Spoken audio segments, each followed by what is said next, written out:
संत रामपाल जी महाराज एक ऐसे महान संत जिन्होंने अपनी सतभक्ति, तत्व ज्ञान, करुणा और सेवा के बल पर समाज में नई मिसाल कायम की है।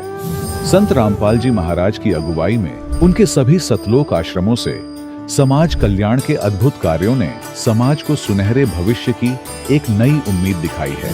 संत रामपाल जी महाराज से नाम दीक्षा लेने के बाद लाखों लोगों की लाइलाज बीमारियां जैसे कैंसर, एड्स आदि ठीक हुई। संत जी के ज्ञान से प्रेरित होकर उनके अनुयायियों ने लाखों यूनिट रक्तदान किया। संत जी ने लाखों बहन बेटियों का दहेज मुक्त विवाह करवाया।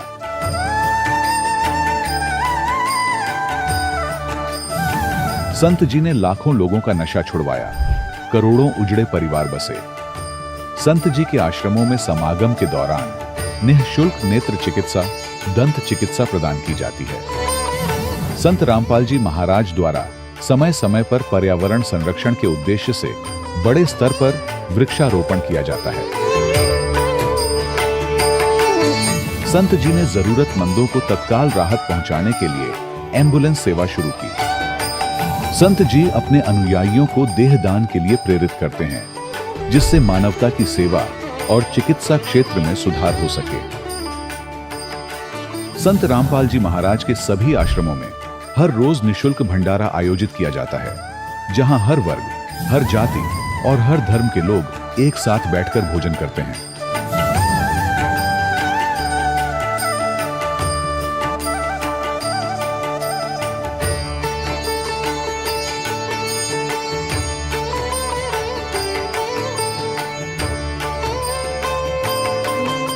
संत रामपाल जी महाराज की अन्नपूर्णा मुहिम ने गरीब और बेसहारा लोगों के जीवन में एक नई ऊर्जा और उम्मीद को जन्म दिया है।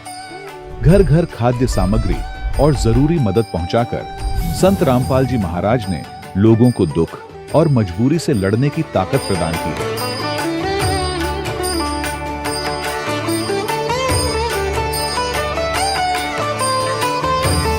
संत रामपाल जी महाराज द्वारा गरीब लोगों के लिए घर बनवाने का अद्भुत कार्य एक ऐसी मिसाल कायम कर रहा है जो सदियों सदियों संत जी की उदारता और दया भावना के तौर पर जाना जाएगा।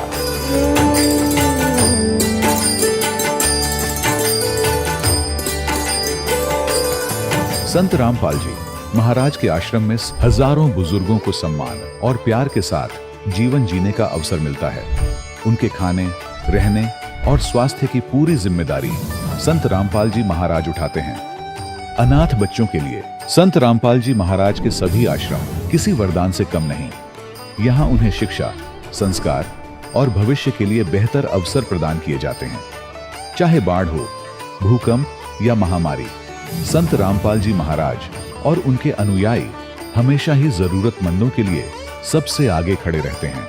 कोविड महामारी के दौरान संत रामपाल जी महाराज के आश्रमों से करोड़ों लोगों के लिए भोजन, दवाइयां और जीवन रक्षक सामग्रियां उपलब्ध कराई गई। चाहे गरीब की मदद हो या किसी शोषित और पीड़ित वर्ग के हक और सम्मान की लड़ाई, संत रामपाल जी महाराज ने हमेशा ही उनकी दबी आवाज को सरकारों तक पहुंचाया है और उन्हें उचित न्याय दिलवाने में अहम भूमिका अदा की है।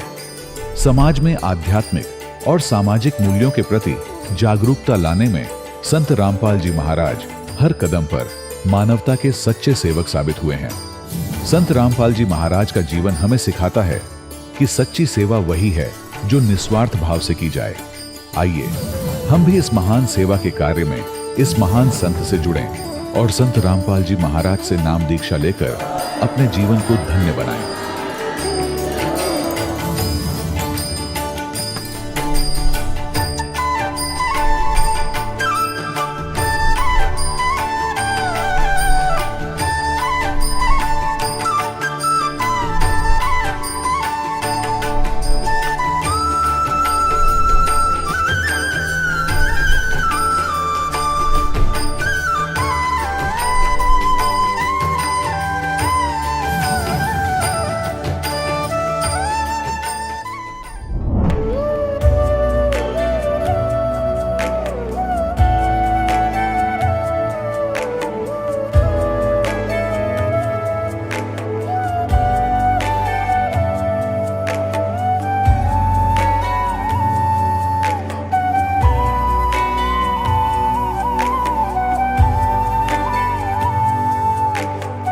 गीता अध्याय 15 के श्लोक 16-17 में 3 प्रभु बताए हैं।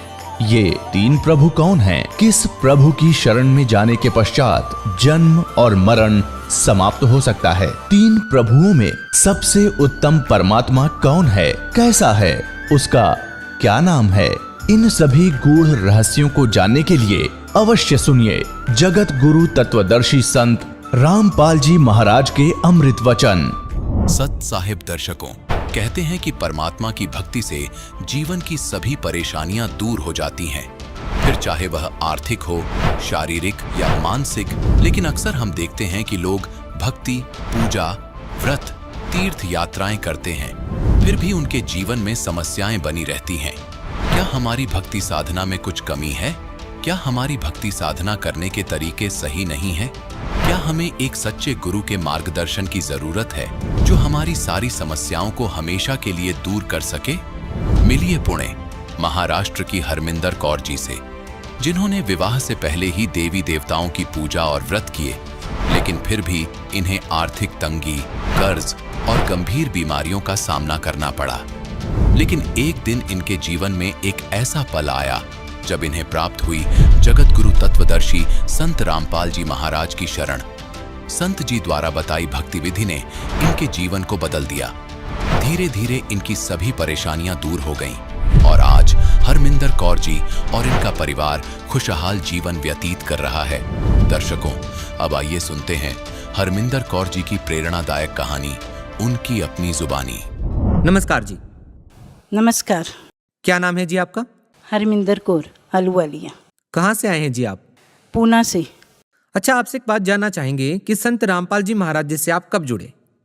संत रामपाल जी महाराज से 2003 में जुड़े हैं। लगभग 16-17 साल आपको संत रामपाल जी महाराज जी से नाम दीक्षा लिए हो गए हैं। हाँ जी। संत रामपाल जी महाराज जी से नाम दीक्षा लेने से पहले आप क्या भक्ति साधनाएं करते थे? जब मेरी शादी नहीं हुई थी उससे पहले हम लोग गुरुद्वारे जाते थे, और शादी के बाद फिर गुरुद्वारे में भी जाते थे और मंदिर में भी जाया करते थे। देवी देवताओं की पूजा करते थे और गुरुद्वारे जाते थे। व्रत वगैरह भी करते थे? हाँ जी, व्रत भी रखे हैं। आप एक बात बताइए, साधना आप कर ही रहे थे, भक्ति आप कर ही रहे थे, फिर आपने संत रामपाल जी महाराज जी से नाम दीक्षा क्यों ली? मेरे हस्बैंड को एक समय ऐसे आया था कि मेरे हस्बैंड का काम में बहुत प्रॉब्लम हो गई थी। उनका जो पार्टनर था वो उनको धोखा दे के कंपनी से निकल गया था।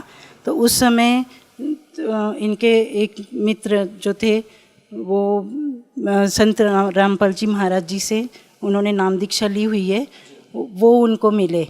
तो उन्होंने संत रामपाल जी महाराज जी के बारे में बताया और इन्होंने फिर वो उसी समय उधर टिकट करा के 2 दिन के बाद चले गए थे। नहीं, आपके हस्बैंड के जो दोस्त हैं उन्होंने संत रामपाल जी महाराज जी के बारे में आपके पति को बताया। ऐसी कौन सी बातें आपके पति को बताई जिससे उन्होंने तुरंत उसको एक्सेप्ट कर लिया? हस्बैंड एक बार उनके यहाँ गए थे तो उनका चेहरा बहुत उतरा हुआ था। तो उनके मित्र ने उनसे पूछा कि क्या बात है, आप बहुत परेशान दिख रहे हैं। तो इन्होंने बताया कि मेरे ऊपर बहुत बैंक का भी कर्जा चढ़ गया है, बैंक वालों ने अपने पास घर के भी पेपर रख लिए हैं, तो अभी कोई भी रास्ता दिख नहीं रहा है, क्या करूं, कहीं भी मंदिरों में जाना, सब करना, सब देख लिया।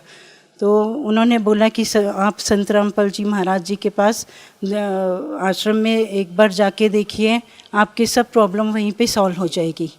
तो मेरे हस्बैंड 2 दिन के बाद ही ट्रेन में संत रामपाल जी महाराज जी के पास चले गए।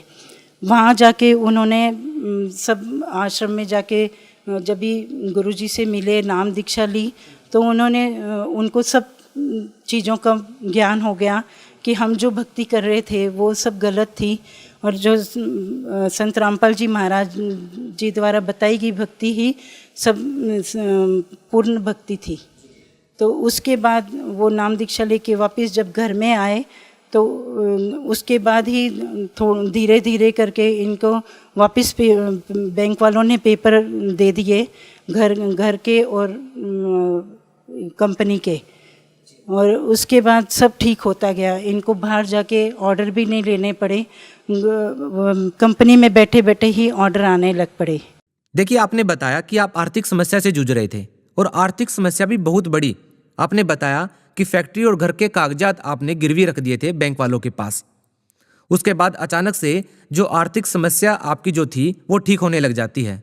आप ऐसा कैसे सोच सकते हैं कि आपको जो ये लाभ मिल रहे थे वह संत रामपाल जी महाराज जी से नाम दीक्षा लेने के बाद मिल रहे थे?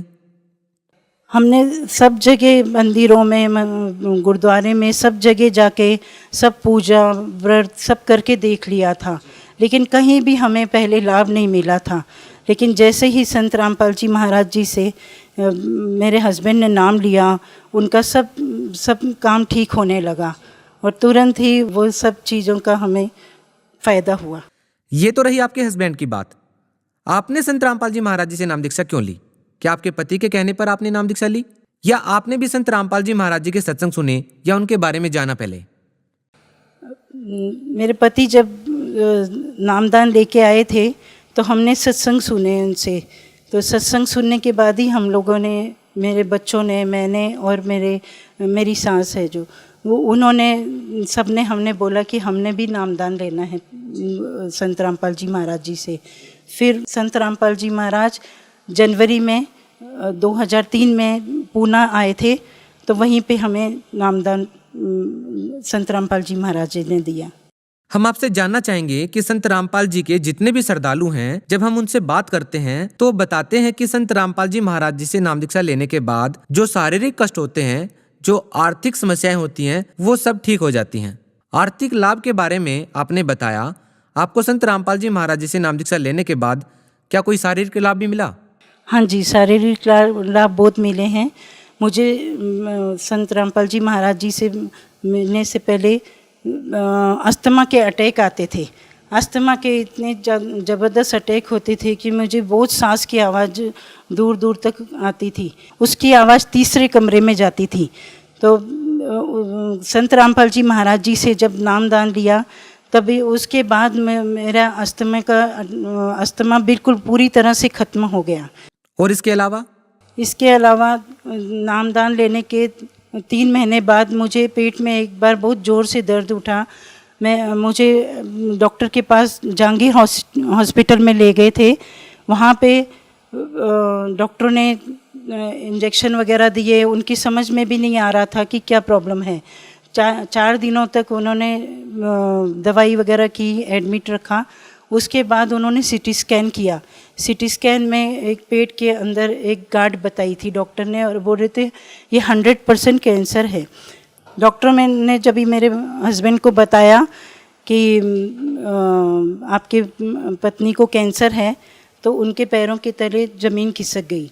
उन्होंने बोला अब क्या करें, क्योंकि बच्चे भी छोटे छोटे थे, तो उनकी समझ में नहीं आ रहा था अब क्या होगा। तो उन्होंने प्रार्थना लगाई। प्रार्थना लगाने के बाद उनको संत रामपाल जी महाराज जी ने बोला कि परमात्मा सब ठीक करेंगे, परमात्मा दया करेंगे, अब भक्ति करो।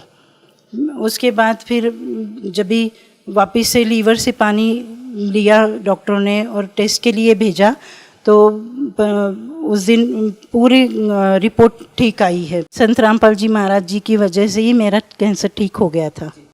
संत रामपाल जी महाराज जी से नाम दीक्षा लेने के बाद आपको और क्या लाभ मिले? मेरे दोनों बेटों को एक अजीब सी बीमारी हो गई थी जिसका नाम नागिन बोलते हैं, तो वो दोनों को हो गया था। संत रामपाल जी महाराज जी से प्रार्थना लगाई तो उन्होंने बोला परमात्मा सब ठीक करेंगे, और उसके बाद उनके वहीं पे वो प्रॉब्लम सॉल्व हो गई, नागिन वहीं पे रुक गई। परमात्मा की दया से दोनों बहुएं मेरी बेटियां बन के घर में आई हैं। तो वो हमारे घर में, जैसे परमात्मा ने हमें आशीर्वाद दिया था कि आपका घर मिनी सतलोक परमात्मा ने बना दिया है, तो वैसे ही आज मिनी सतलोक घर में बना हुआ है। और क्या लाभ मिले आपको? मुझे एंजाइटी की प्रॉब्लम थी। मुझे इतनी घबराहट हो जाती थी कि मेरी हार्ट बीट बहुत तेज़ हो जाती थी। इससे मुझे मेरे हस्बैंड हॉस्पिटल में ले जाते थे। उधर डॉक्टर मुझे 4-5 दिनों तक हॉस्पिटल में एडमिट करके रखते थे ऑक्सीजन लगा के, तो उन्हें भी बीमारी का कुछ पता नहीं चलता था। फिर संत रामपाल जी महाराज जी से प्रार्थना लगाई। धीरे धीरे मेरा ये प्रॉब्लम पूरा परमात्मा ने ठीक कर दिया। एक समय ऐसा था कि हमारे घर में खाने के लिए भी प्रॉब्लम हो गई थी, बच्चों की फ़ीस के लिए भी पैसे नहीं थे, और हम ऐसे कि सड़क पे आ गए थे, इतनी बुरी हालत हो गई थी। और उसके बाद संत रामपाल जी महाराज जी से नाम दीक्षा ली, उसके बाद सब ठीक होता गया। दो फैक्ट्रियां बन गई हैं अभी, और दो गाड़ियां हैं परमात्मा की दया से। अभी खुद का मकान भी बन गया है। अब संत रामपाल जी महाराज जी से इतनी प्रार्थना करते हैं कि हमें धन नहीं, सिर्फ भक्ति चाहिए, मोक्ष चाहिए। जी, ये तो रही शारीरिक लाभ की बात। आर्थिक लाभ आपने पहले ही बता दिया कि संत रामपाल जी महाराज जी से जैसे ही आपने नाम दीक्षा ली आपको काफ़ी सारा लाभ मिला। अब आपसे ये जानना चाहेंगे कि संत रामपाल जी महाराज जी का सामाजिक उत्थान में क्या योगदान है। बेटियों की जो शादी है उनके लिए माँ बाप को अभी चिंता कोई करने की ज़रूरत नहीं है। संत रामपाल जी महाराज की दया से मेरे दोनों बेटों की शादी वो बिना दहेज के, एक भी पैसा लिए बगैर अच्छे से हो गई है। देखो, ऐसा है ना, बगैर दहेज के बहुत सारी शादियां हो जाती हैं, लेकिन बेटियों के साथ बाद में बहुत ज़्यादा प्रॉब्लम हो जाती है और फिर परिवार वाले दहेज मांगने लग जाते हैं। देखिए, बहुत सारे लोग ऐसे हैं जो इस बात से सहमत नहीं हैं। उनका मानना है कि बाद में बेटियों के साथ बहुत ज़्यादा समस्या होती है। हम आपसे ये जानना चाह रहे हैं कि आपके जब बच्चों की शादी हुई, उनकी शादी को कितने साल हो गए हैं? क्या अभी वो संपूर्ण रूप से सही और खुशहाल गृहस्थ जीवन जी रहे हैं?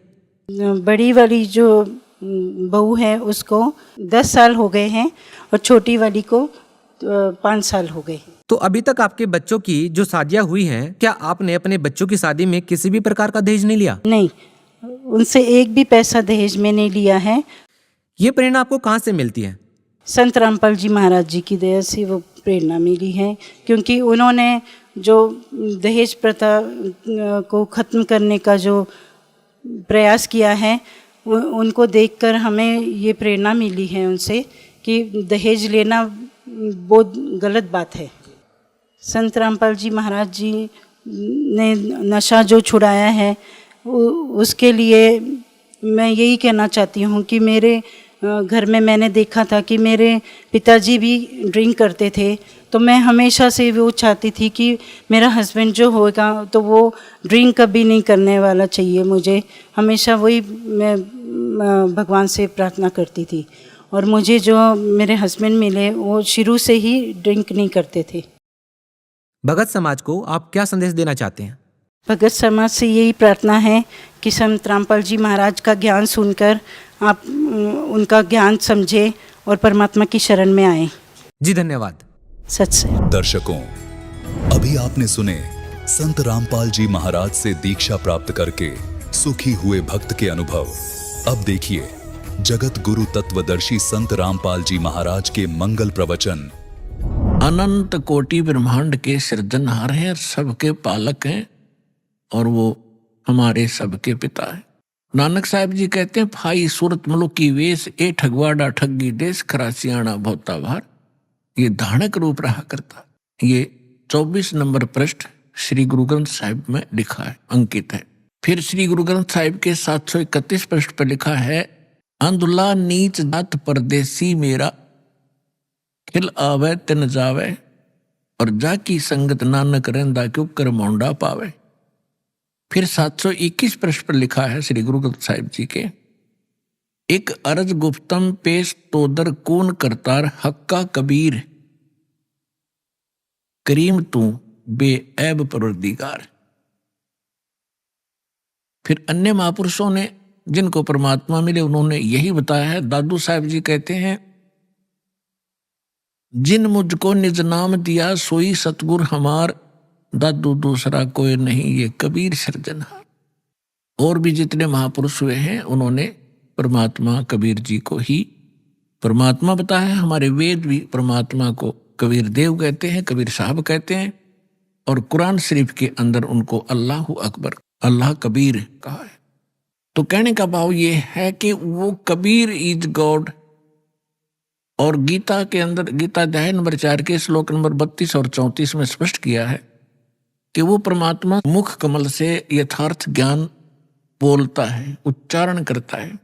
वो सच्चिदानंद घन ब्रह्म की वाणी तत्व ज्ञान कहलाता है। उसके अंदर धार्मिक अनुष्ठानों की जानकारी विस्तार के साथ कही गई है। उस तत्व ज्ञान को तू तत्वदर्शी संतों के पास जाकर समझ, गीता ज्ञानदाता कहते हैं। और वो तत्वदर्शी संत तुझे उस तत्व ज्ञान और परमात्म ज्ञान का और तत्व ज्ञान का उपदेश करेंगे। तो कहने का भाव ये है कि जो हमारे सदग्रंथ हैं, पवित्र वेद, पवित्र श्रीमद् भगवत गीता, ये गॉड गिवन स्पिरिचुअल नॉलेज है और इसमें ये इनकम्प्लीट है। परमात्मा ने 5 वेद दिए थे इस ज्योति निरंजन ब्रह्म को, इसने एक 5वां वेद नष्ट कर दिया, हम तक आने नहीं दिया, छुपा दिया। उसकी पूर्ति करने के लिए स्वयं परमेश्वर आते हैं। तो पुण्यात्माओं, परमात्मा को समझने के लिए हमने सदग्रंथों को आधार मानना पड़ता है। तो ये सदग्रंथ ये कह रहे हैं कि परमात्मा की जानकारी तत्वदर्शी संत बताते हैं और वो तत्वदर्शी संत वो ज्ञान रखता है जो स्वयं भगवान आकर बताता है। वो सूक्ष्म वेद है, तत्व ज्ञान है। तो उस ज्ञान के अंदर ये तो प्रमाणित हो चुका है, उस ज्ञान के आधार से दास ने आपको सिद्ध कर दिया है कि परमात्मा कैसा है, कहाँ रहता है, वो क्या करता है और वो कैसे प्राप्त होता है।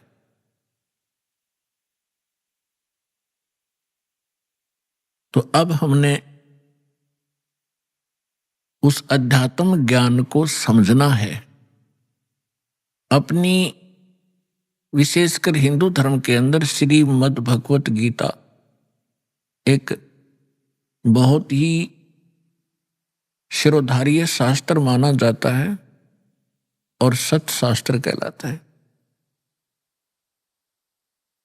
परमात्मा ने 600 वर्ष पहले जो ज्ञान बोला था, उस समय हमारे धर्म गुरुओं ने परमात्मा का इतना विरोध करा दिया था कि हम भूल गए थे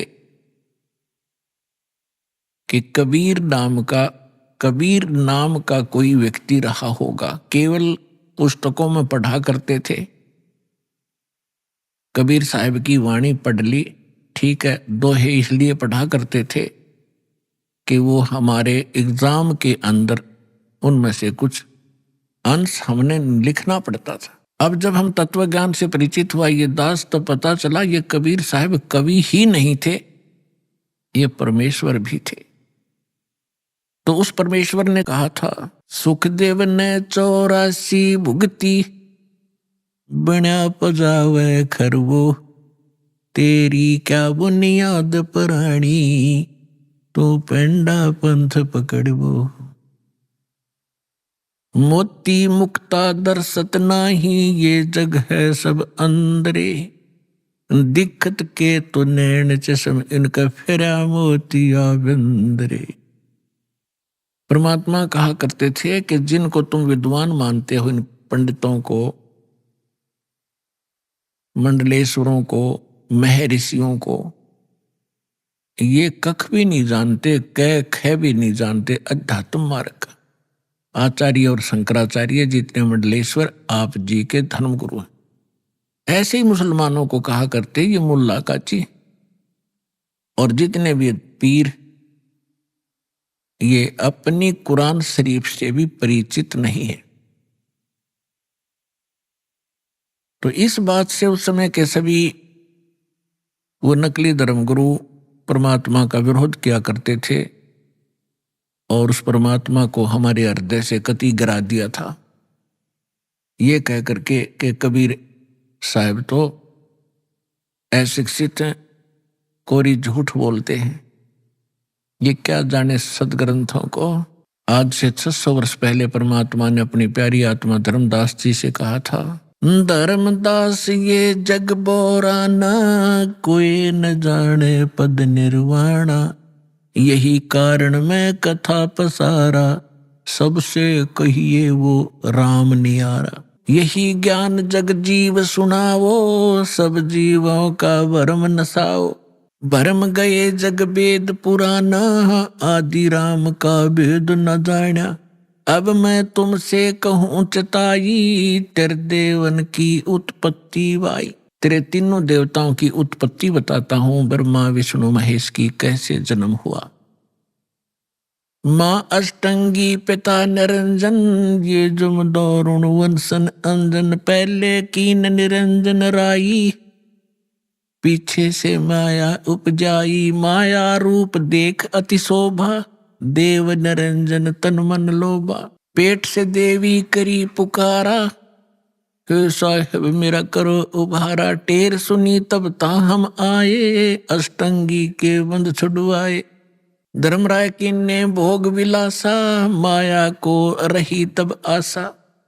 तीन पुत्र अष्टंगी जाए, ब्रह्मा विष्णु शिव नाम धराए। तिनके सुत हैं तीनों देवा, ये अंदर जीव करते हैं सेवा।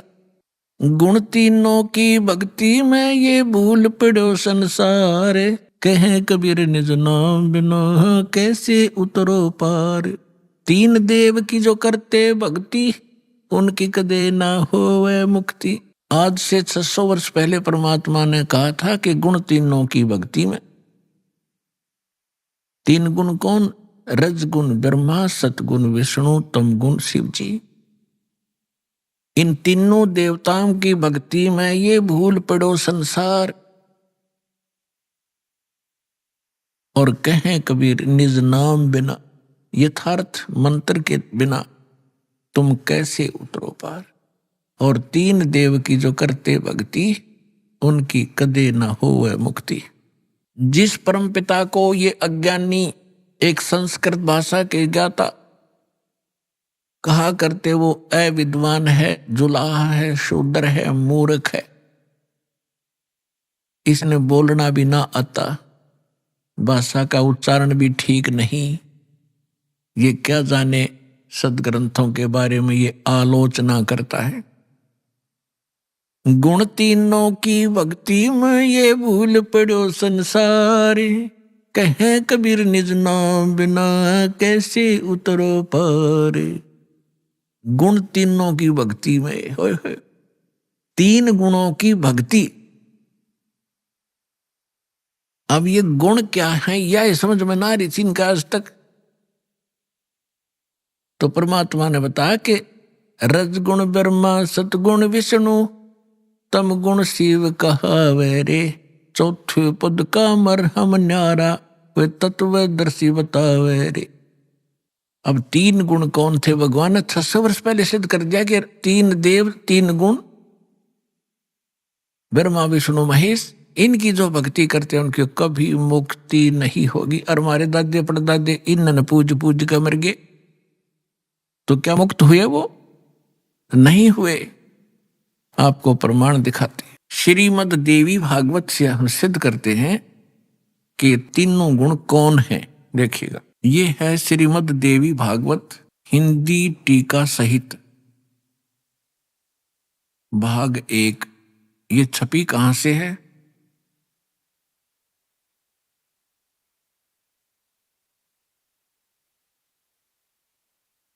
श्री अथ देवी भागवतम सभाष्टिकम सहमातम, हेमरा श्री कृष्णदास प्रकाशन, बंबई से प्रकाशित है।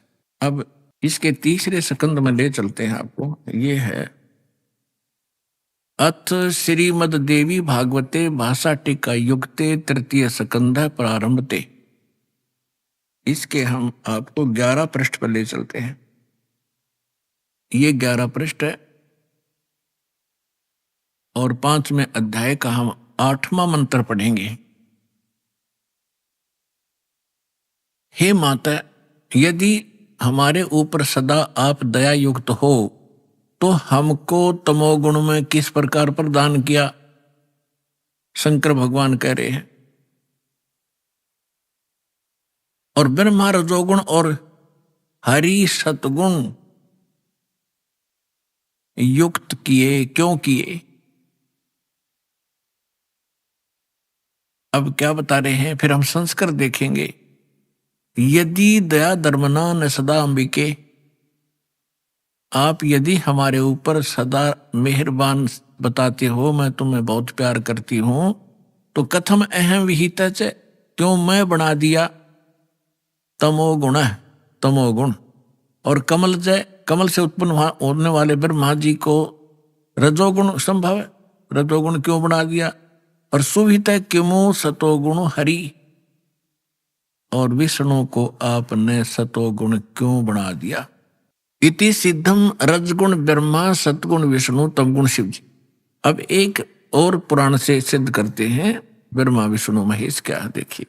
ये है मार्कंडेय पुराण, सचित्र मोटा टाइप, केवल हिंदी, और गीता प्रेस गोरखपुर से प्रकाशित है।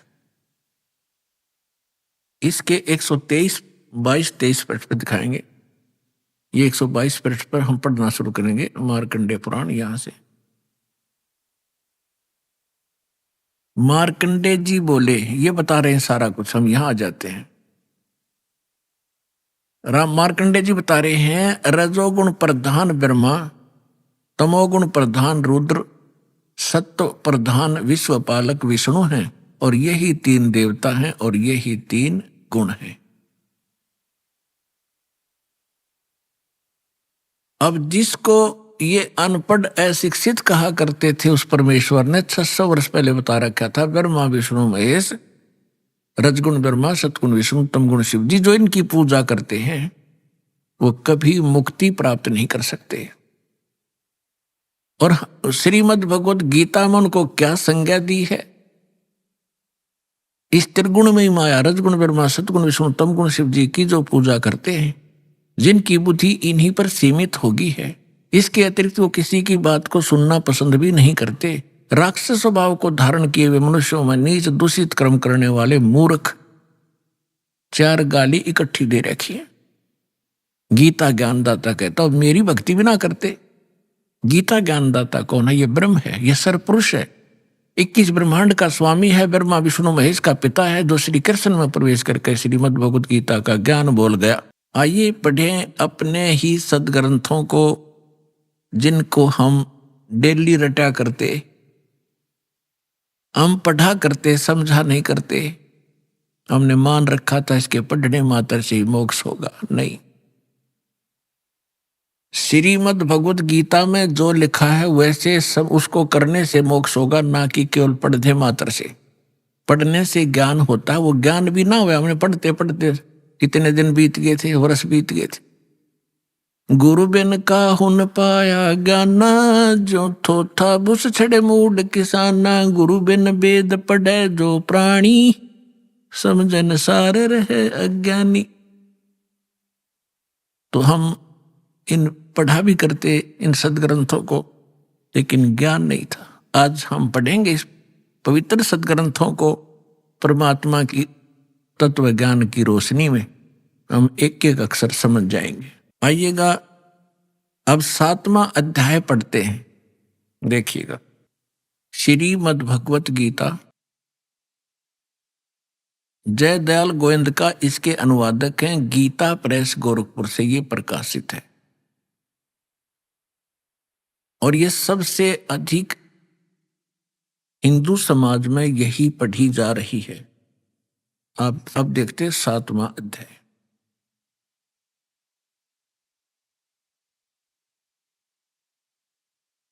ये स्टार्ट है अथ 7वां अध्याय श्रीमद् भगवत गीता। अब गीता ज्ञानदाता कहता है कि हे पार्थ, हे अर्जुन, अनन्य प्रेम से मुझ में आसक्त चित्त तथा अनन्य भाव से मेरे प्रयाण होकर योग में लगा हुआ तू जिस प्रकार समग्रम संपूर्ण विभूति बल ऐश्वर्य गुण से युक्त सबके आत्मरूप माम मुझको संशय रहित जानेगा, उसको सुन। अब क्या कहता है गीता ज्ञानदाता? कहता है कि अब जो ज्ञान सुनाने जा रहा हूं, इसके जानने के बाद तुझे कोई शंका नहीं रहेगी मैं क्या हूं। आगे देखो, दूसरे श्लोक में कहा है, 7वां अध्याय, दूसरा मंत्र, मैं तेरे लिए इस विज्ञान सहित तत्व ज्ञान को, इस ज्ञान को, तत्व ज्ञान नहीं, ज्ञान को पूर्णतः कहूंगा, जिसको जानकर संसार में और कुछ भी जानने योग्य शेष नहीं रह जाता। अब क्या बता रहा गीता ज्ञानदाता कि ऐसा ज्ञान सुना दूंगा, इसके बाद फिर कुछ जानने की आवश्यकता नहीं रहेगी। फिर देखिएगा इसमें क्या बताता है, तीसरे मंत्र में, हजारों मनुष्यों में कोई एक सिद्धेय माने परमात्मा प्राप्ति के लिए प्रयत्न करता है, और प्रयत्न करने वालों में वाले सिद्धानाम साधकों में भी कोई एक मेरे प्राण होकर मुझको तत्व से वेती माने जानता है, तत्व से जानता है। ये क्या कह रहा है कि परमात्मा की प्राप्ति के लिए हजारों में से कोई ही भक्ति करना चाहता है, परमात्मा के प्रयत्न कर रहा है, उनमें से मेरे तक भी कोई एक आधा ही पहुंचता है, ना तो नीचे के देवी देवताओं तक ही सीमित रह जाते हैं। आगे देखो, चौथा और पांचवें का इकट्ठा अनुवाद है, पृथ्वी जल अग्नि वायु और आकाश मन बुद्धि और अहंकार, इस प्रकार यह है 8 प्रकार से विभाजित मेरी प्रकृति है। यह 8 प्रकार से भेद वाली तो अपरा मेरी जड़ प्रकृति है, और हे महाभाव इससे दूसरी जिससे ये संपूर्ण जगत धारण किया जाता है, मेरी जीव रूपा चेतन प्रकृति जान। अब यहां 2 से दोगे, 2 प्रकृति, एक तो इन्होंने बता दिया 5 तत्व और मन बुद्धि और अहंकार, ये 8 प्रकार से बनी प्रकृति। दूसरी बता रहे हैं ये चेतन प्रकृति, ये दुर्गा है, दुर्गा। अब देखो ये सिद्ध हो रहा है कि दुर्गा को भी प्रकृति कहते हैं, और आप जी को बहुत बार इन सदग्रंथों में प्रमाणित किया है, जैसे श्री देवी भागवत सचित्र मोटा टाइप गीता प्रेस गोरखपुर से प्रकाशित के तीसरे स्कंद में 123 पृष्ठ पर विष्णु जी कहते हैं अपनी मां के विषय में। अब पुण्यात्माओं ये सारे कंसेप्ट साथ साथ क्लियर करने पड़ेंगे, क्योंकि बहुत से श्रोता प्रथम बार आते हैं तो उन्होंने ये ज्ञान गहनता से सुना नहीं होता ध्यान से, और थोड़ा बहुत सुन लेते हैं, पुण्यात्मा शीघ्र प्रेरित हो जाते हैं, वो आते हैं। तो यहां इनको बैठकर सुनने का समय मिलता है 2 घंटे सुबह, 2 घंटे शाम को। तो इसलिए यहां एक विशेष विस्तार के साथ ये ज्ञान सुनाया जाता है। ये श्रीमद देवी भागवत देखिएगा, सचित्र मोटा टाइप हिंदी, गीता प्रेस गोरखपुर से प्रकाशित है, और परमात्मा चाहने वाले हिंदुओं के घरों पर यह लगभग रखी पाओगी। ये है संक्षिप्त श्रीमद देवी भागवत सचित्र मोटा टाइप, केवल हिंदी, हनुमान प्रसाद पोदार, चमनलाल गोस्वामी, और गीता प्रेस गोरखपुर से प्रकाशित है। इसके 123 पृष्ठ पर पढ़ने पर्याप्त है। 123 पृष्ठ, तीसरा स्कंद, संक्षिप्त देवी भागवत। तुम शुद्ध स्वरूपा हो, यह सारा संसार तुम ही से उद्भासित हो रहा है। मैं ब्रह्मा और शंकर हम सभी तुम्हारी कृपा से विद्यमान हैं। हमारा आविर्भाव माने जन्म, तिरोभाव माने मृत्यु हुआ करता है। हमारा तो जन्म मृत्यु होता है, केवल तुम ही नित्य हो, जगत जननी हो, प्रकृति और सनातनी देवी हो। भगवान शंकर बोले, यदि भगवान विष्णु तुमसे ही प्रकट हुए हैं तो उनके बाद उत्पन्न होने वाले ब्रह्मा भी तुम्हारे बालक हुए, फिर मैं तमोगुणी लीला करने वाला शंकर क्या तुम्हारी संतान नहीं हुआ? अर्थात मुझे भी उत्पन्न करने वाले तुम ही हो। शिवे, संपूर्ण संसार की सृष्टि करने में तुम बड़ी चतुर हो। शिवे, शिवे भी कहा इसको। इस संसार की सृष्टि, स्थिति और संहार में तुम्हारे गुण सदा समर्थ हैं। उन्हीं तीनों गुणों से उत्पन्न हम तीनों गुणों रजगुण ब्रह्मा, सतगुण विष्णु, तम गुण शिव जी। उन्हीं तीनों गुणों से उत्पन्न हम ब्रह्मा, विष्णु एवं शंकर नियमानुसार कार्य में तत्पर रहते हैं। अब ये क्या सिद्ध हो गया इस थोड़ी सी पंक्तियों में? कितने कंसेप्ट क्लियर हो गए। नंबर 1, ब्रह्मा विष्णु महेश की जन्म मृत्यु होती है। नंबर 2, दुर्गा को प्रकृति कहते हैं। नंबर 3, ब्रह्मा विष्णु महेश की माता दुर्गा है। और नंबर 4, रजगुण ब्रह्मा, सतगुण विष्णु, तमगुण शिव जी। नंबर 5, ये केवल वर्क डन ही दे सकते हैं, जैसा कर्म जीव ने किया उसमें कोई परिवर्तन नहीं कर सकते, नियमित कार्य ही कर सकते। ये 5 कंसेप्ट, 5 पॉइंट कति सिद्ध हो गए। अब थोड़ा सा और दिखाते हैं आपको। ये देखिएगा संक्षिप्त शिवपुराण। इस संक्षिप्त शिवपुराण के अंदर ये गीता प्रेस गोरखपुर से प्रकाशित है, सचित्र मोटा टाइप, केवल हिंदी। और ये कहां से प्रकाशित है देखिएगा,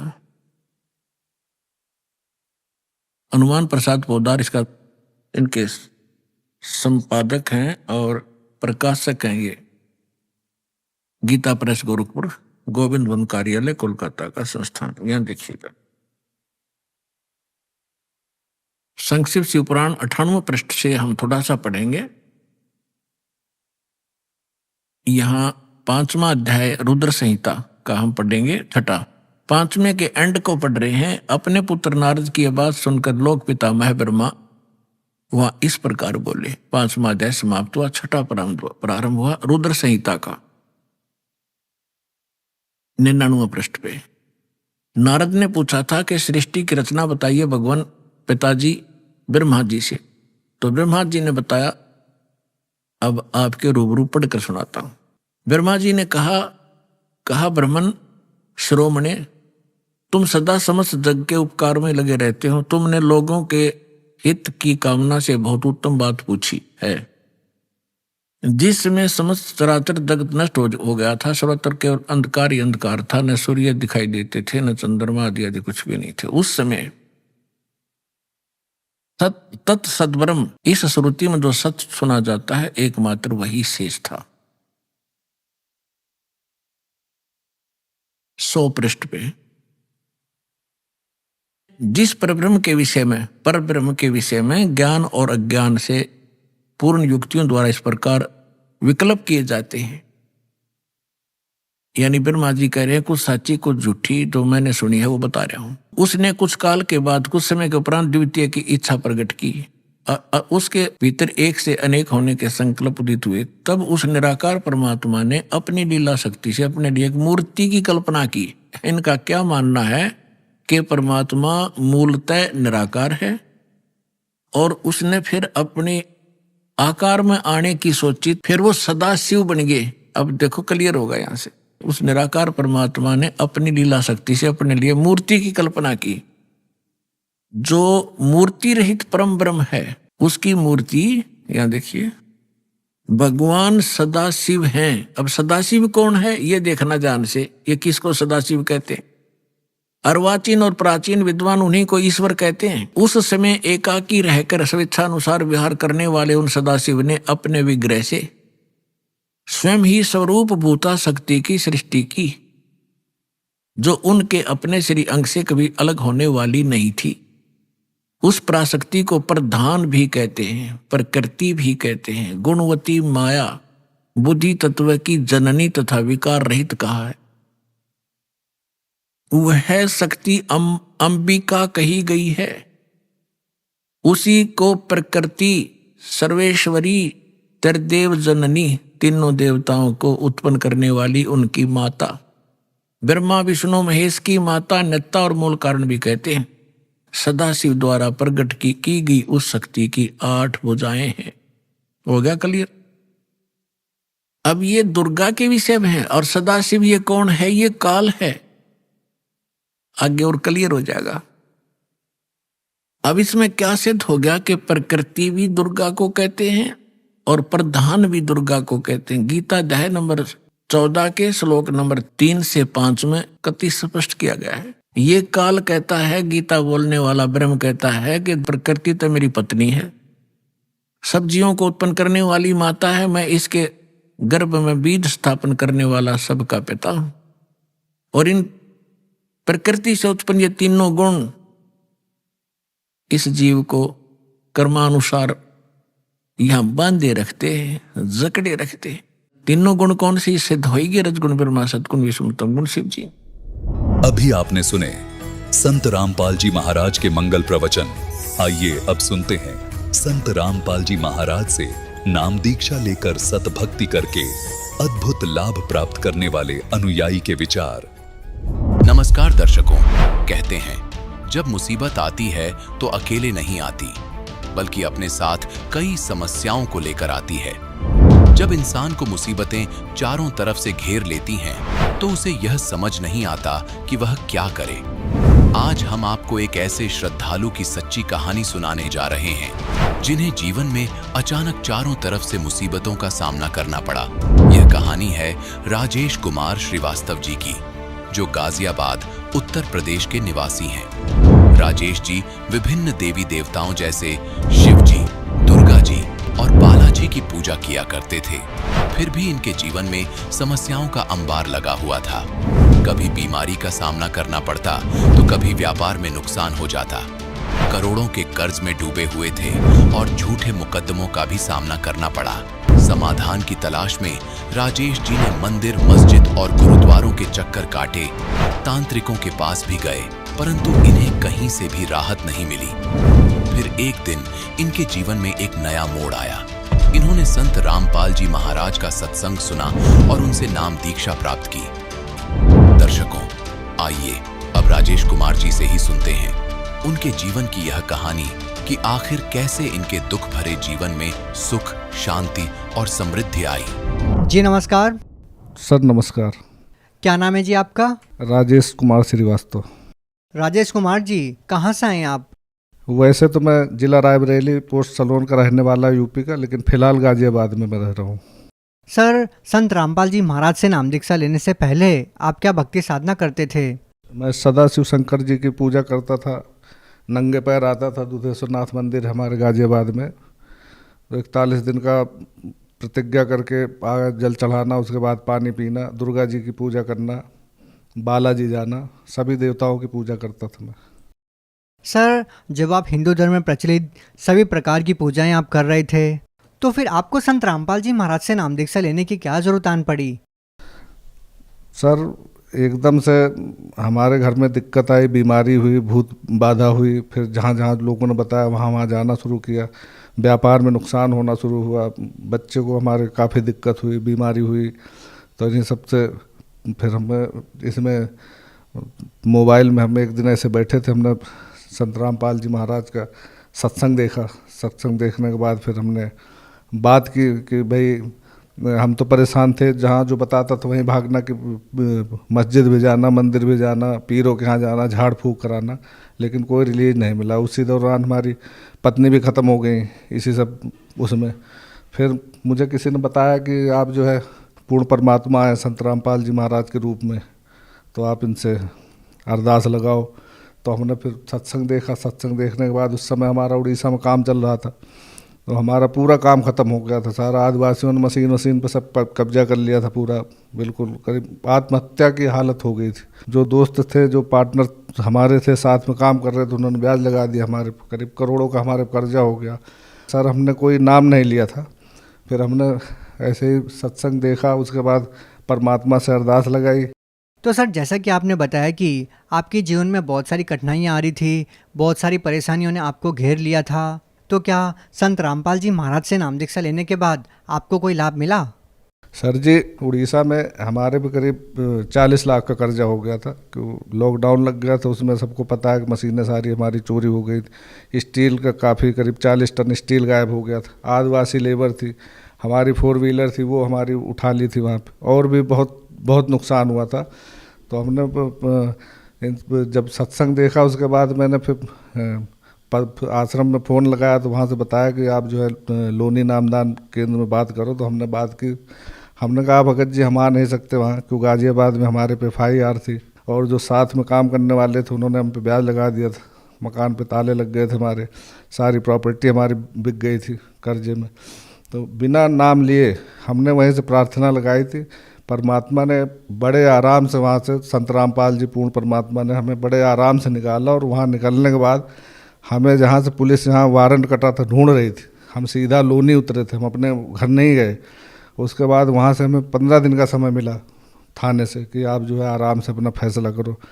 तो ये पहला लाभ तो यही कि हमारी इज्जत बची, और दूसरा पूर्ण परमात्मा संत रामपाल जी महाराज की शरण में आने से हमारा व्यापार सही हो गया, परिवार सही हो गया, सब कुछ धीरे धीरे सही होता जा रहा। हमारे पे सर जी कम से कम 1 करोड़ का कर्जा हो गया था, 1 करोड़ का हो ही गया था। करीब 65 लाख का अम्बाला में हुआ था और 40 लाख का उड़ीसा में हुआ था, जो हमारे पे सारे पेपर रखे हैं और बाकायदे पेपर भी निकाला था। 3-4 दैनिक जागरण में सब कटिंग रखी है हमारे पास, सारी धारा लगी थी हम पे। तो परमात्मा ने इनसे सबसे मुझे बाइज्जत भरी किया, और आज इज्जत से वहीं उसी जगह रह के व्यापार भी कर रहा हूँ और समाज में खड़ा हूँ, सिर्फ केवल पूर्ण परमात्मा रामपाल जी महाराज की वजह से। और सर जी सबसे बड़ा लाभ मिला कि मैं नशा बहुत करता था, शराब पीता था, मीट मुर्गा खाता था, जो नशा बना है सारा यूज करता था, वो उससे सबसे छुटकारा मिल गया। नाम लेते मंत्रों में इतनी ताकत है कि अपने आप सब छूट गया। और अभी हमारे यहीं सिद्धार्थ विहार प्रताप विहार में काम चल रहा था वाटर ट्रीटमेंट प्लांट का, करीब 200 करोड़ का था। तो उसमें हमारा टैंक का काम होता है, 20 बाई 20 का हम बनाते हैं टैंक। उसमें पूरा काम फाइनल हो गया और लास्ट में करते करते 1500 डाया का पाइप था सीवर का, वो फट गया। उसमें हमारी करीब 10-15 लेबर थी, काम कर रही थी। जबकि सीवर का पाइप फटने के बाद गैस बहुत भयंकर फटती, उसमें आदमी मर भी सकता है, लेकिन कोई नुकसान नहीं हुआ। और 15 दिन तक जेसीबी दबी रही, उसमें बड़ी बड़ी क्रेनें मंगवाई, उसे निकाला। बस केवल मंत्रों का मैं जाप करता रहा, जैसे परमात्मा संत रामपाल जी ने बताया कि भाई कोई दिक्कत आती है तो ये करो। और वहीं पे एक हनुमान जी का मंदिर था, और लोग कहने लगे कि तुमने प्रसाद नहीं चढ़ाया इसलिए नहीं हुआ। हम कहा परमात्मा जो करेंगे, हम परमात्मा भरोसा है। 15 दिन बाद मशीन सुरक्षित निकली, और जहाँ पे 30-35 लाख का नुकसान होना तो वहाँ हमारा 2-2.5 लाख में काम बन गया। सबसे बड़ा लाभ हुआ नहीं, इसमें हमारा करीब 20 लाख का काम था, 35 लाख का नुकसान था। एक फ़ायदा और है, उसी टाइम हमारे पे अचानक यहाँ पे दर्द होना शुरू हो गया, शायद पथरी की शिकायत थी। करीब 11 बजे हमारे क्यों साइड पे हम बैठे रहते थे तो धूल धक्कड़ उड़ती रहती, तो उसी में कहीं से हो गया, हमें पता भी नहीं था। अचानक एकदम दर्द शुरू हुआ, तो हमारा इंजीनियर था, हमने उससे काम कहा भाई हमारे दर्द हो रहा है, तो कहा सर ये तो पथरी की शिकायत। तो 4 बजे हम वहीं पे संतोष मेडिकल कॉलेज है, 4 बजे हमने फ़ोन करके वहाँ जाके इमरजेंसी में दिखाया। उन्होंने देखा, 2 इंजेक्शन लगाए, उन्होंने कहा कि हाँ तुम्हारे पेशाब की नली में 6 mm की पथरी है। टेस्ट किया और बोले कि इसे टेस्ट करा के 10 बजे रिपोर्ट लेके आ जाना। सर जी हम 2 इंजेक्शन लगाए, कोई दवा नहीं खाई, उसके बाद आराम मिला, मैं घर आया और 6 बजे अपने आप परमात्मा, केवल मैं मुझे भरोसा था, परमात्मा का नाम ही ले रहा था, अपने आप 6 बजे पथरी कब निकल गई हमें पता नहीं पड़ा। हमने जब टेस्ट कराया जाके तो वहाँ से कुछ नहीं, वो रिपोर्ट आज भी रखी हमारे पास। तो मैं अस्पताल गया, वहाँ दिखाया 11 बजे, तो उन्होंने कहा कि भाई थी तो, लेकिन अब नहीं है तुम्हारे। तो बोले तो भाई करिश्मा है, तो हम कहा परमात्मा की दया हुई। ये अभी की बात है, मैं परमात्मा श्री रामपाल जी में। फिलहाल परसों इंटरव्यू के लिए आना था और 6-7 महीने से अभी काम ढीला था थोड़ा सा। यहाँ आने से, नाम लिखाने से पहले काम मिल गया, काफ़ी बड़ा काम है, करीब 1-8 करोड़ का काम है। और अभी मशीन दिलवाई, जबकि हमारी गुंजाइश नहीं थी, हम लोन के लिए ढूंढ रहे थे, कैश में दिलवाई परमात्मा ने। और जो हमारी संपत्ति सारी बेकार हो गई थी, कर्जे में डूब गई थी, 2 मकान दिलवाए परमात्मा ने। ये सब लाभ है, इससे बड़ा और लाभ क्या होगा। सर जैसा कि आपने बताया कि पहले आप काफ़ी कर्ज में डूब गए थे और आपको काफ़ी सारी परेशानियों का सामना करना पड़ रहा था, तो सर हम आपसे ये जानना चाहेंगे कि पहले जो पूजा साधना आप कर रहे थे उनसे आपको कोई लाभ नहीं मिला और आप उल्टा काफ़ी सारी परेशानियों में घिरे जा रहे थे, और संत रामपाल जी महाराज से नाम दीक्षा लेते ही आपको इतने सारे लाभ मिलने लगे। सर इसके पीछे क्या कारण मानते हैं आप? शास्त्र अनुसार भक्ति, कि उसमें जो है करते थे, लेकिन शाम को नशा भी कर लो, कोई रोक टोक नहीं थी उसमें। सुबह व्रत है, जल चढ़ाया, 4-5 बजे शराब पी लेते थे। तो शास्त्र अनुसार जो परमात्मा संत रामपाल जी भक्ति बताते हैं, इसमें मंत्रों में बहुत ताकत है और बहुत लाभ हुआ है और खुद लाभ सामने है। सर, संत रामपाल जी महाराज से नाम दीक्षा लेने से पहले आप नशा करते थे और संत रामपाल जी महाराज से नाम दीक्षा लेते ही आपने नशा छोड़ दिया। सर, ये कैसे संभव है कि एक व्यक्ति सालों से नशा करता आ रहा है और नाम दीक्षा लेते ही छोड़ देता है? सर, ये एक व्यक्ति के जीवन में कैसे इतना बड़ा परिवर्तन आता है? सर, ये परिवर्तन आपके जीवन में कैसे आया? ये सर, संत रामपाल जी साधारण संत नहीं है, साक्षात परमात्मा है और मंत्रों में इतनी शक्ति है कि हमारा तो कम से कम 20 साल पुराना नशा था और नहीं छूट सकता था। हमने 20 बार कसम खाई, गंगा जल उठाया, घर में लोग बाग दबाव बनाते थे लेकिन नहीं छूटा। मंत्रों में इतनी ताकत है, दो तीन दिन बाद फिर हमें नफरत हो गई। अब कोई अगर पीता होता तो मैं हमारे साथ खड़ा नहीं हो सकता। गाड़ी में अब लोग आ रहे थे भी, पी रहा था तो हमने मास्क लगा दिया, हम कहा भगत जी बीड़ी मत पियो यहाँ पर, तो इतनी एलर्जी हो गई। तो इतनी ताकत है मंत्रों में।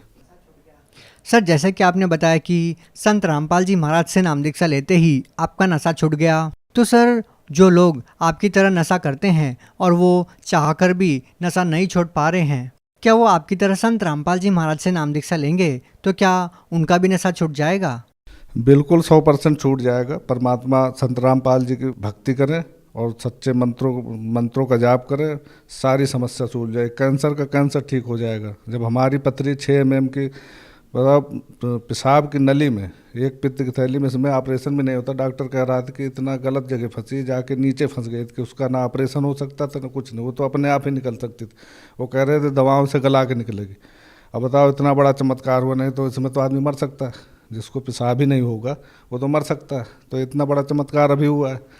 और जो हम बता रहे हैं ये भी लगभग हमने गुरु जी से प्रार्थना भी लगाई थी, तो उन्होंने कहा कि चलो ठीक हो जाएगा। ये JCB वाली, ये भी बहुत बड़ा हादसा था। नहीं, इसमें हमारा जितने काम नहीं उतना नुकसान हो जाता। सभी लेबरों 15 लेबर थे, पता नहीं परमात्मा क्या होता। तो ये सबसे और अभी एक लाभ हुआ होली के पहले, मैं भूल गया था, हाउस टैक्स जमा करना था मार्च में। तो मैं बैंक गया, 40,000 रुपये थे, तो हम कहा चलो करंट अकाउंट से 35,000 रुपये निकाले और ऐसे ही जैकेट जैसे पहन रखे तो ऐसे हमने डाल लिए। बाहर निकला, गर्मी लग रही थी, हमने बटन खोल दिया और पता नहीं कहाँ गिर गए वो। अब मैं बाहर वहाँ गया तो वहाँ देखा तो पैसे नहीं थे। तो उसने पर्ची दी तो बोला जमा करो, तो हमने कहा कि पैसे तो नहीं है। तो मैं बैंक आया, मैंने CCTV कैमरा दिखवाया, वहाँ भी कुछ नहीं मिला। तो मैं घर आया, मैंने फिर भगत जी को फ़ोन किया। हम कहा कि हम तो कोई गलत काम भी नहीं करते और ना गलत किसी के साथ करते, कैसे हो गया? तो भगत जी ने कहा कोई बड़ी घटना थी, टल गई छोटे में। मगर सर जी 2 घंटे बाद परमात्मा ने हमें 1 लाख रुपए की व्यवस्था करा दी। और फिर मैं वहीं बैंक से मैंने पैसे निकाले और जमा करा और दूसरे दिन 24 लाख का काम दिलाया मुझे वहीं गाजियाबाद में। सर, आप भगत समाज को क्या संदेश देना चाहते हैं? सर जी, भगत समाज को संदेश देना चाहता हूँ कि जैसे हमारे ऊपर सारी समस्याएं थी, करोड़ों का कर्जा हो गया था, व्यापार ख़त्म हो गया था, मकान सारे बिक गए थे, पुलिस केस हो गया था।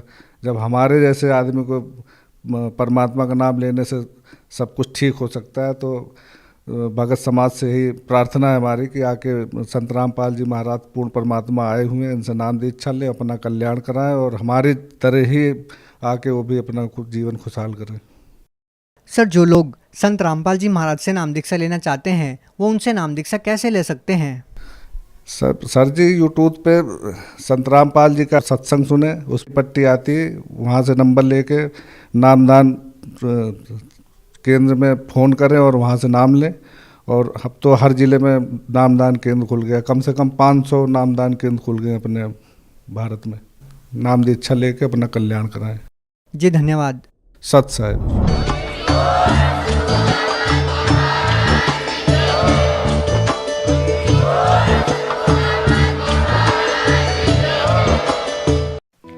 आप सुन रहे थे जगत गुरु तत्वदर्शी संत रामपाल जी महाराज के मंगल प्रवचन। अधिक जानकारी के लिए संपर्क करें।